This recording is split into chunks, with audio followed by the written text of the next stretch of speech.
Hello everyone and good afternoon. Welcome to today's Christmas Planning 2017 webinar. I'd like to thank you all for attending today's session. Looks like we're going to start smack bang on time, which is great. Before we do get started, I would like to go through a few items, just the normal items that I usually go through to let you know how to participate in today's webinar. So you do have the opportunity to submit questions via the question pane on your screen. Please feel free to submit your questions throughout the presentation and we'll do our best to get to them at the end of the presentation. If we don't get to them at the end of the presentation, we will get an answer over to you following the presentation. And of course, just so everyone knows, you will also receive a playback link to this recording as well as the slides following the presentation as well. Now let me pass you on to our speaker for today, who is Alice Almeida. Alice is our Manager of Innovation and Insights here at Hitwise and our resident presenter for our webinars. Over to you, Alice. Thanks, Helen, and thanks everyone for joining me this afternoon. I really appreciate the time that you can give because I know that it's coming into crazy period. So just to quickly recap on this presentation, we did a Christmas Unwrapped webinar back in January this year, and it was basically recapping the performance of Christmas 2016, and we got a few requests to do it again around this time of the year when you guys are starting to think about Christmas 2017. So this presentation kind of looks at a few different things. We're going to firstly look at a 2016 Christmas retail overview. So this is kind of looking at how the shopping and classifieds industry performed online and any of the kind of interesting snippets that we can get from that. Then we go down to the brand and product level. So what were the brands that were most popular? What products were of interest?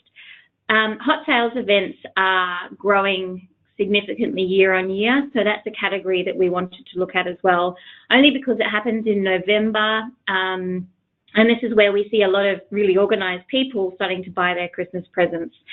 I'm going to have a look at cross-channel trends as well to see how you can better utilize mobile in particular. Look at retail in 2017 to date and what we're seeing. And then obviously Christmas is not just about gifts, although some people might think it is, me. We want to have a look at other industries that are relevant to the Christmas period. So without further ado, we'll jump into it. So first of all, the total spend over the festive period was predicted to be $48.1 billion.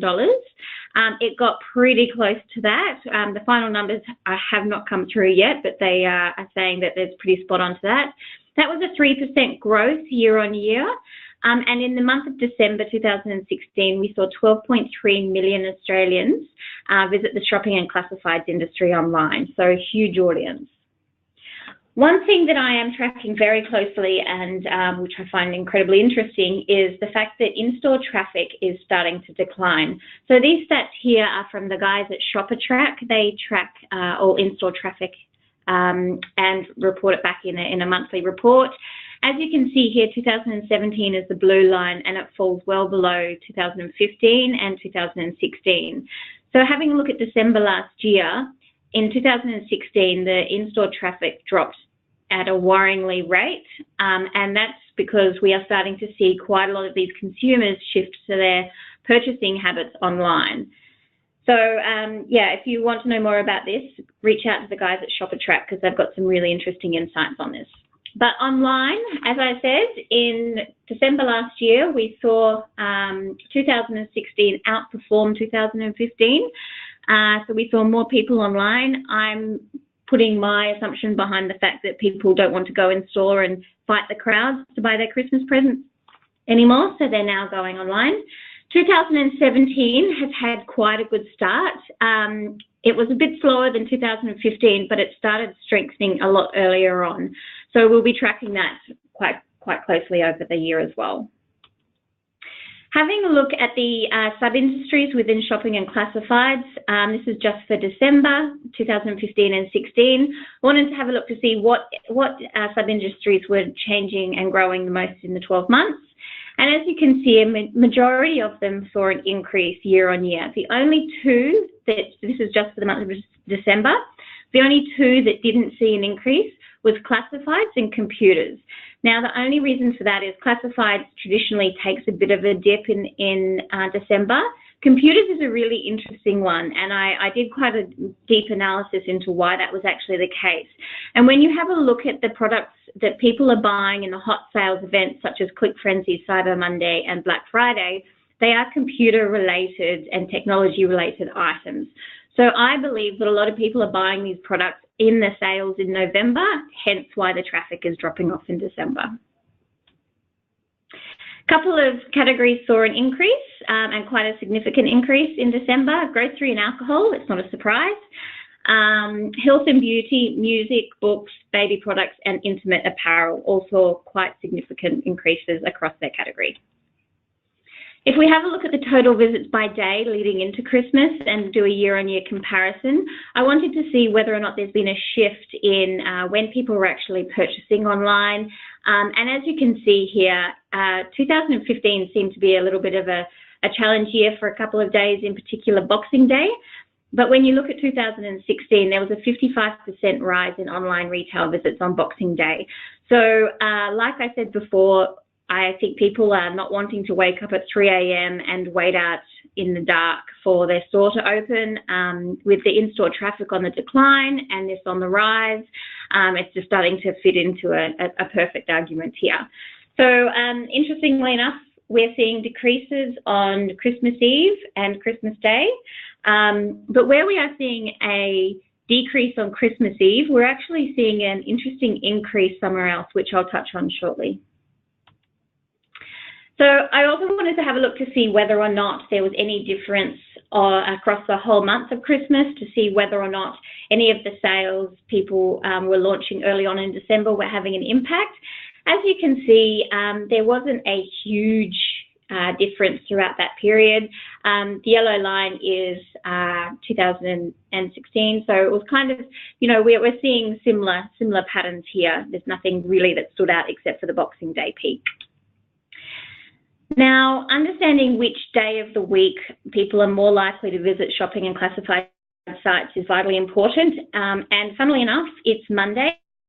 I don't know if that's because people come to work on a Monday after a great weekend and they're just struggling to get into work mode, so they decide to go shopping instead. I'm not talking about anybody's habits in particular, but this is a really interesting thing to note here. If you have a look at this chart, just after the 14th of the 11th, in fact, it's the 16th of the 11th, you'll see that there's a flat line there. That is when Click Frenzy occurred. So that's why you see that slight abnormality there.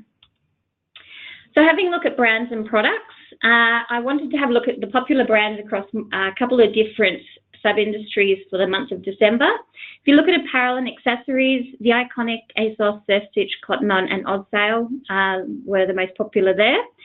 I won't read through all of them because there is quite a lot to cover off today, but some of the interesting ones to point out, the likes of Etsy, is kind of a silent player in the industry. Obviously, it's incredibly well known, but the likes of Toys R Us and you know, other gift websites probably don't see that too much as a competitor, but that's one to watch.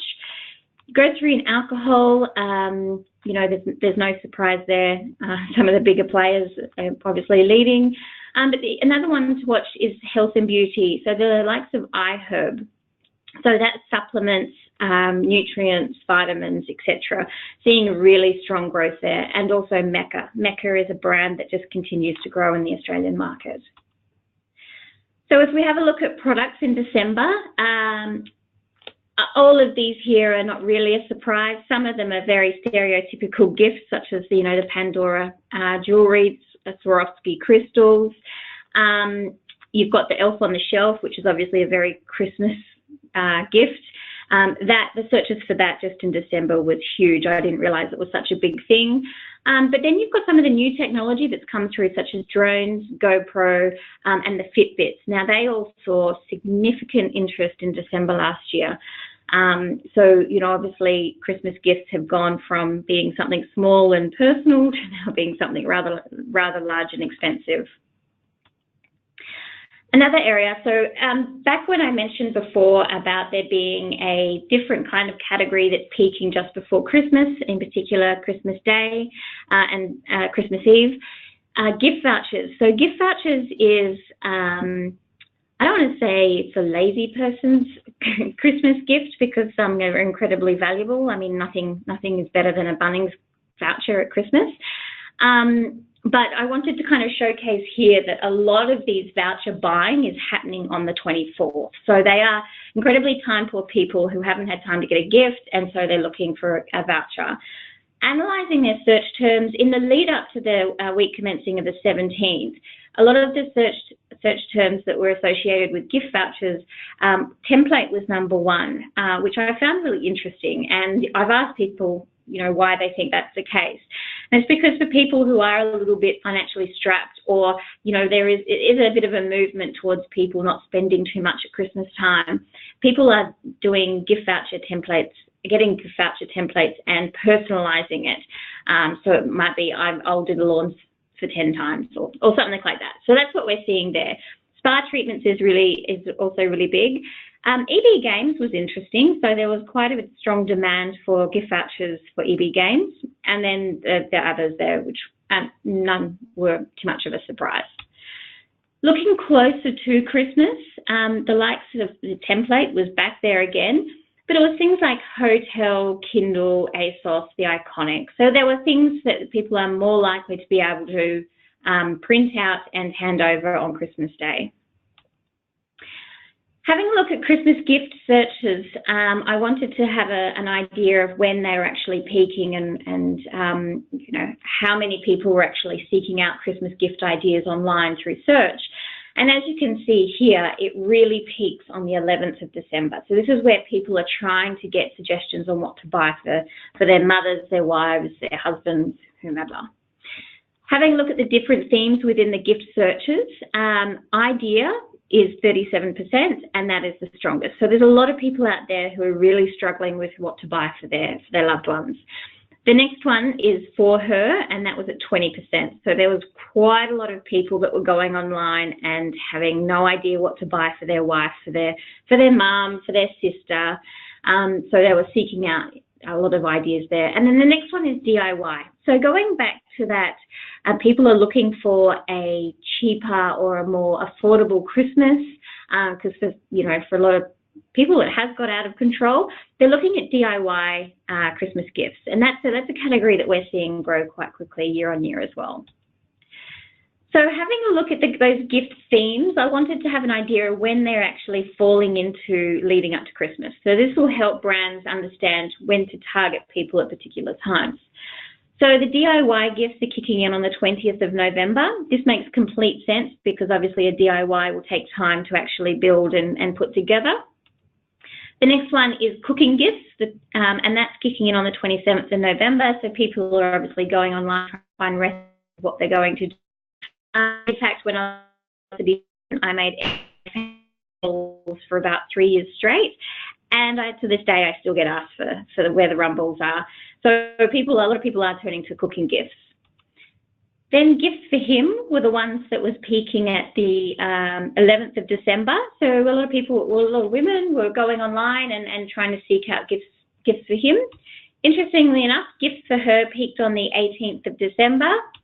And then this is where the gift cards are. So literally on the 24th and 25th of December, people were seeking out gift cards. So these are the last minute gift buyers.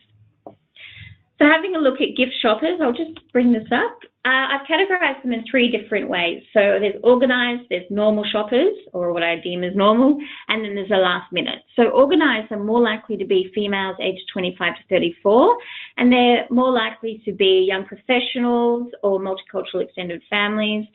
Then those that I deem as normal, such as they're purchasing their Christmas gifts in December, that might not be normal for some. They are more likely to be female 25 to 34, they're young families, or they're independents and careers. The last category is the last minute shoppers, and this is where we see the fair chunk of males. And I don't want to stereotype, but this is what the data actually tells us. So they are more likely to be young males. So they're young professionals or students, or they are families living in the most prestigious and affluent addresses in the country, which I find quite interesting. And when you analyse it, they would be the professionals who don't have much time on their hands. So before they know it, it's Christmas and they haven't bought anything, so they go online and they're seeking out those last minute gifts. So I've just taken 3 of the gifts that we saw before and just done a quick profile of who these shoppers are more likely to be. So when it comes to a Fitbit, there's a fairly equal split between genders. They are more likely to be from the knowledgeable success mosaic group, so they're well-educated families, and they can be found across food and beverage, sport and fitness, and social networking sites.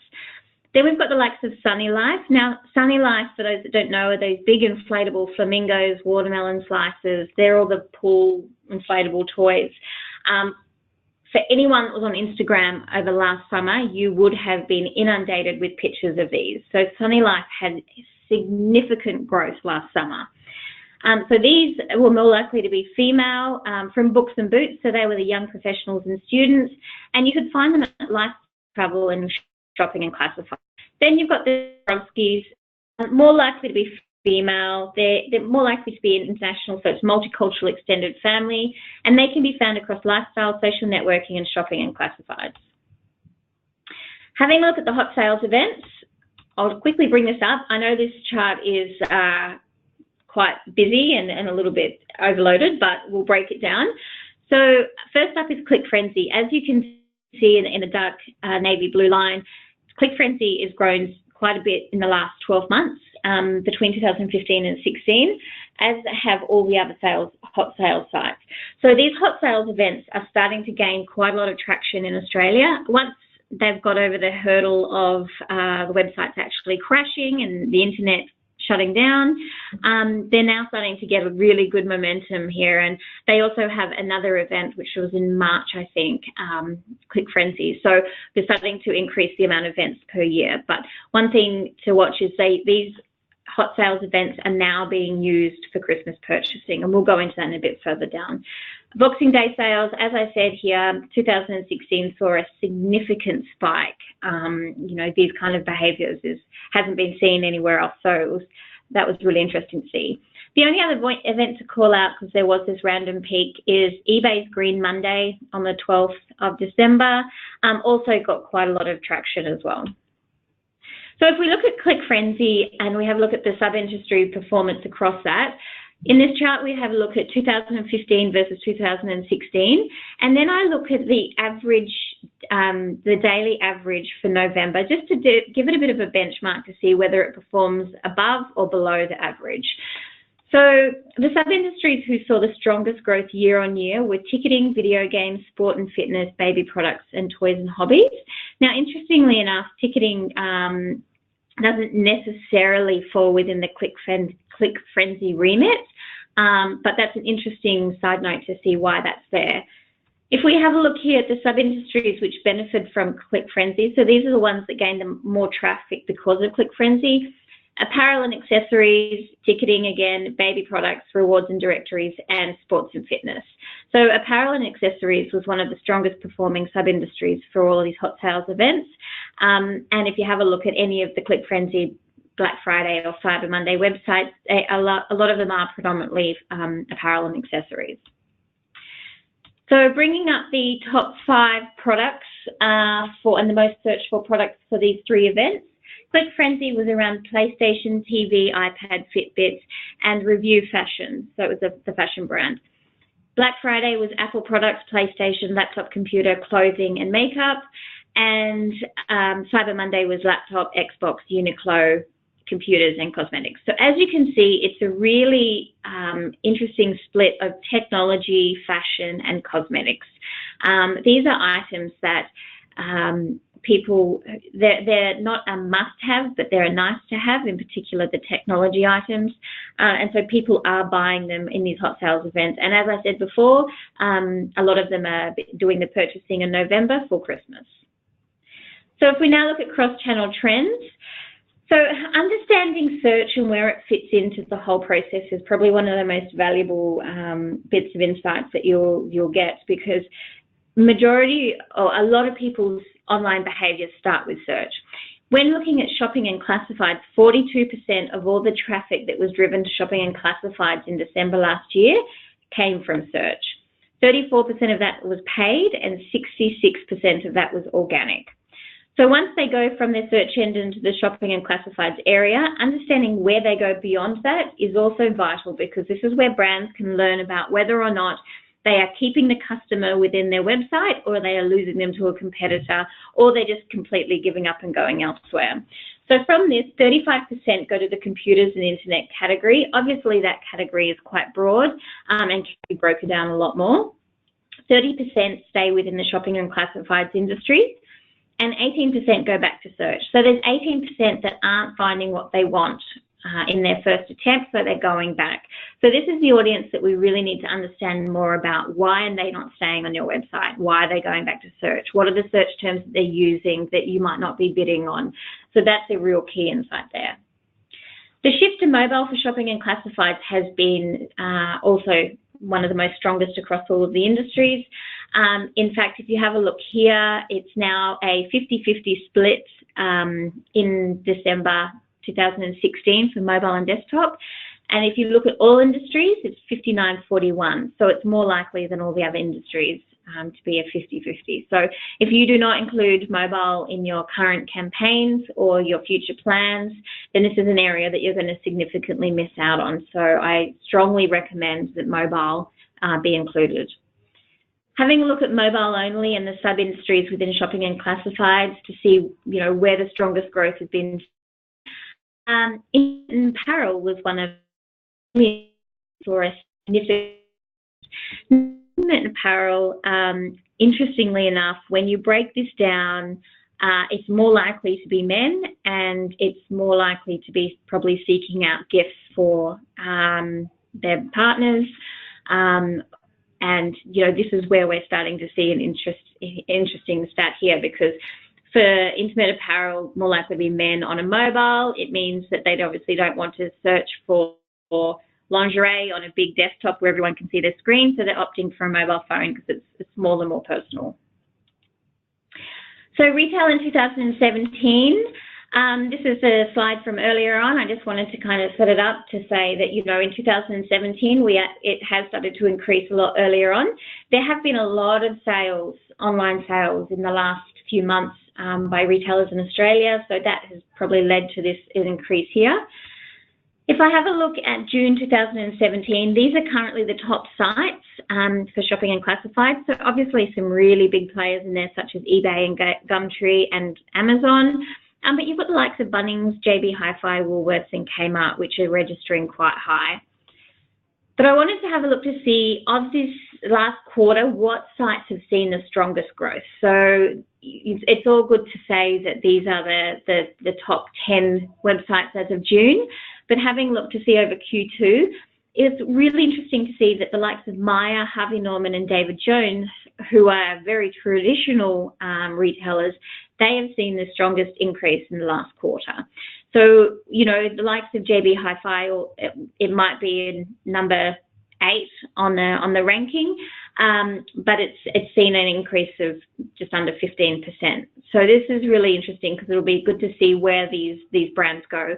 These brands such as Myer and Harvey Norman and DJs, this traffic could have been led by their sales that they have had. So it'd be interesting to track to see whether or not this growth continues, or to determine whether it was organic or whether it was purely off the back of sales. So these were the hot products for Christmas 2016. I wanted to have a look to see whether or not the interest is still there or whether it's declined. And interestingly enough, for a lot of these products, the interest has declined. So the likes of Fitbit has even dropped 12%. So Fitbit itself is an interesting discussion, because the likes of Garmin and their fitness watches are starting to eat away at the market there. So whilst Fitbit's interest is still relatively high, it is declining, whereas Garmin is starting to increase. Then you've got the stereotypical Christmas gifts such as the Pandora and Swarovski jewellery, which is starting to decline. Obviously some seasonality things such as Sunny Life and Elf on the Shelf. But the ones that seen a strong growth or a growth this year so far is Lego, Kylie Cosmetics, GoPro and drones. So there's still quite a lot of interest for those areas there. So having a look at the products that weren't in December and are now in June, so they're now strong interest. As I mentioned before, the health and fitness watches by Garmin. T2. Now, T2 is a brand that's kind of jumped up from, not out of nowhere, it's been around for a while, but it wasn't registering too strongly in December last year. But in June this year, not only is it the website itself has jumped up significantly, but search themes around that has also increased. So T2 in relation to gifts is also seeing a significant increase. So that's a brand to watch here as well. Red Balloon is still seeing positive growth. It was registering in December last year, and it's still tracking quite strongly. But another one, interesting one to call out is there's a website called Love Knitting, and if you haven't looked at it, I recommend you have a quick look at it. So knitting has now become trendy again. No longer is it for your granny to sit on a rocking chair and knit away. It's now become quite urban and hipster and trendy. And we are seeing a strong growth in everything knitting online. So that's, again, another area. And no surprise, there had to be an Apple product of some sort, and in this case, it's the iPad Pro. Now, I can't do a presentation on the hot products without mentioning this annoying little gadget, which seems to have infiltrated every household in Australia, the fidget spinner. So the fidget spinner pretty much started to register in November last year, very, very slightly, didn't see much growth until about March. Then it started to pick up in April, and then somehow between April and May, the interest of fidget spinners has just increased significantly. So what I wanted to have a look here is to profile the different audiences at the different stages to see, you know, who they are. So this will help you if you are launching a new brand to understand who is clicking in at what stage. So if we have a look here, we've got early adopters who are more likely to be the young males, 18 to 24, into music and adventure sports. And then when the masses kicks in, they're more likely to be people 25 to 44 into music and can be found on parenting sites. So that is for the poor parents out there that have been heckled to buy a fidget spinner for their child. Majority of the searches in May is what is a fidget spinner. So there's a lot of new people coming onto the market for this product. But understanding who is clicking in at what time could be incredibly valuable to brands. So now looking at other industries, this is the last section of the presentation, so thank you for sticking around. I know that's been a bit of a whirlwind. But one thing that I couldn't do this presentation without mentioning fidget spinners, but I also couldn't do this presentation without mentioning alternative payment options or buy now, pay later solutions. This is an area within retail banking that is growing significantly, and it's an area that is being used more and more by retailers in Australia, so I needed to include it. There was 220,000 Australians seeking out an alternative payment option in December 2016.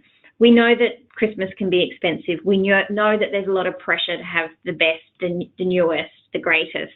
And so people are actually putting themselves in debt just to buy these Christmas presents. So this is kind of the dark side of the presentation, but I promised to end it on a happy note. Having a look at Afterpay, Afterpay is one of those companies that has just completely burst into the industry, and the growth has been astronomical. So if you have a look here, in December 2015, there was about 59,000 total visits to Afterpay's website. Flash forward to June 2017, and there's now 1.8 million. So since June last year to June this year, that's an 849% year-on-year growth, which is huge. And as you can see, this was led by a significant spike leading into Christmas in December. So there were 60,000 Australians searched for an Afterpay in December 2016. Again, a lot of that was increasing the brand awareness by people searching for what is Afterpay, how does it work. So there's a lot of interest there now. Now that that is built, you're starting to see significant momentum. I wanted to have an understanding of what people who were searching for Afterpay, what products that they were or industries they were going on to purchase from, or more likely to use Afterpay. And it was fashion and accessory, toys and hobbies, home and garden, and technology. So all within the Christmas category as well. So Afterpay is going to be one to watch, but there's the likes of ZipPay that has also grown significantly, and a few more others who play in this field. So that's going to be quite interesting. The other one is grocery and alcohol. Obviously, you know, Christmas is all about the food and the booze. So grocery and alcohol has seen a strong growth online since 2014, and these random little peaks here are obviously Christmas. So there's a huge uplift each Christmas. Now, within that Christmas period, the peak days, I wanted to understand when people were mostly going online to this category, were Monday to Wednesday. So they were going online, ordering and purchasing stuff in hopes to having it at their doorstep, ready for the weekend to come. Having a look at website shift at Christmas time within the grocery and alcohol, obviously the likes of Woolworths, Coles, would be number 1 and number 2, and they are seeing a significant jump up from October through to December. But if you have a look, the likes of Dan Murphy's, First Choice Liquor, beer, wine, spirits, Liquorland have also seen a significant increase. So just about every website within the top 15 for grocery and alcohol saw a strong lift from October to December. The only 2 that didn't were Light and Easy and HelloFresh, and that's because not many people are thinking about dieting going into Christmas. We traditionally see this line of area pick up significantly in January, and in fact we did a Clean Living report at the start of this year which looked into that, and the amount of people were wanting to, you know, search for diets or lose weight or start new exercise routines. That was really picking up in January. So it's not a surprise that those websites have dropped away. But as I said before, beer, wine, spirits and Liquorland saw 50% plus increase from October through to December. So huge growth there. And yeah, just to summarize this presentation, as you saw early on, there has been a decline in in-store traffic and consumers are shifting online at an incredible rate. So if you're not kind of looking at implementing online strategy or assisting them in their online purchase, then it is going to be an area that you'll need to focus on. So understand what time of the year, what day of the week, when these consumers are actually seeking out your product, and when is the best time to reach them with a message. Understand how are they buying it? Are they buying it on a mobile desktop? Are they researching it on mobile desktop? How are they actually getting to your website? What is the clickstream leading there? What's the clickstream leading back? You can also use it to determine partnerships to extend reach. So obviously for retailers that don't have a buy now, pay later solution, this might be something that you might want to consider because of the massive growth within this area. But it's also the likes of, you know, with Amazon coming into the market later on this year, a lot of brands are partnering together to hope to join forces to take on Amazon. So understand who those brands are that your consumers are strongly affiliated to and see if there's any potential partnerships there. So segment audiences effectively. So this is going back to when these people were seeking out certain gift themes, who they are more likely to be. Are they the organised shopper? Are they the last-minute shopper? Because both of these will require very different messages. So segmentation is key in this. And track consumer interest. When does the interest for your product or brand start to peak? When does it drop off? What can you do to prevent it from dropping off? So understanding that consumer interest is also vital. So that's it. Apologies for going 3 minutes over. I know that I kind of rambled on a little bit and there was quite a lot of information to take on, but if you have any questions at all, now is the time.